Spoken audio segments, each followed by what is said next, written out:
అంటే అన్న అని అర్థం. అన్న అంటే ఎవరికి అన్న అంట? తిరుపతి వెంకటేశ్వర స్వామి యొక్క అన్న. అందుకే మనకి లోపల తిరుపతి వెంకటేశ్వర స్వామి ఏ విధంగా అయితే దర్శనమిస్తున్నారో అదేవిధంగా ఇక్కడ అన్నను కూడా అదే విధంగా దర్శనమిస్తున్నారనమాట. అదే చతుర్భుజ రూపము, చాలా పరమ దివ్య మంగళ స్వరూపము, చాలా అద్భుతంగా దర్శనం ఉంది.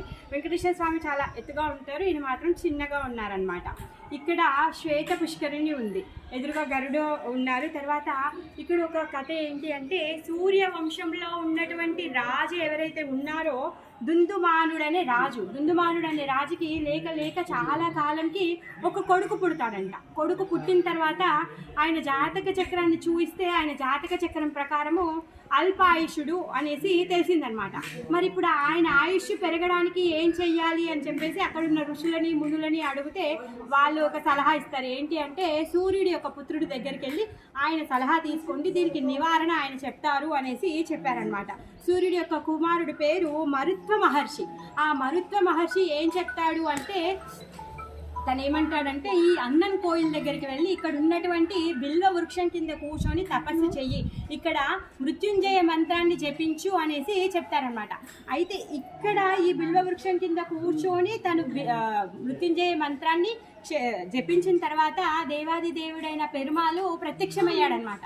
ప్రత్యక్షమయ్యాక భగవంతుడి యొక్క స్వరూపాన్ని చూసి ఆయన ఏ కోరికతో తను తపస్సు చేశారో అది మర్చిపోయారంట. తనని తానే మర్చిపోయి భగవంతుడి యొక్క దివ్యమంగళ స్వరూపం పట్ల ఆకర్షితుడైపోయి తను ఏమంటారంటే, మీ యొక్క దివ్యమంగళ స్వరూపాన్ని నేను ఎప్పుడూ దర్శించుకుంటూ ఉండాలి, మీరు శాశ్వతంగా ఈ రూపంలో ఇక్కడ ఉండండి అని చెప్పేసి వేడుకున్నాడంట. కానీ భగవంతుడు అందరి హృదయంలో పరమాత్మ రూపంలో ఉన్నాడు కదా, ఆయన హృదయంలో ఉన్నటువంటి కోరికని ఆయన పూర్తి చేశారనమాట. ఆయనకి దీర్ఘాయుషుగా ఉండాలి అని చెప్పేసి దీవెనలు ఇస్తూ ఆయన కోరిక మేరకి భగవంతుడు ఇక్కడ సాక్షాత్తుగా విరాజమానుడై ఉన్నాడనమాట. అందుకే లోపల ఒక యజ్ఞకుండం ఉంటుంది, అక్కడ మృత్యుంజయ యజ్ఞం చేస్తూ ఉంటారనమాట. అక్కడ కశ్యప, తర్వాత అనంత, పైన రుద్రులు కూర్చొని ఉంటారనమాట. ఆ మండపంలో చేస్తూ ఉంటారు. తర్వాత అమ్మవారు చాలా పరమసుందరంగా విరాజమానులై ఉన్నారు. అయితే ఇక్కడ ఆచార్యులైన తిరుమంగయ్య ఆళ్వార్ల యొక్క పత్ని కుముదవల్లి నాచియార్ యొక్క ఆవిర్భావ స్థలము. కుముదవల్లి నాచియారు అమ్మవారి యొక్క అంశావతారం. ఏ విధంగా అయితే తిరుమంగయ్య ఆళ్వారు అయ్యవారి యొక్క ఆయన యొక్క ఏమంటారు అశ్రాల్లో ఒక భాగంగా ఏ విధంగా అయితే తను ఆవిర్భవించారు, ఈ కుముదవల్లి నాచియార్ కూడా అమ్మవారి యొక్క అంశ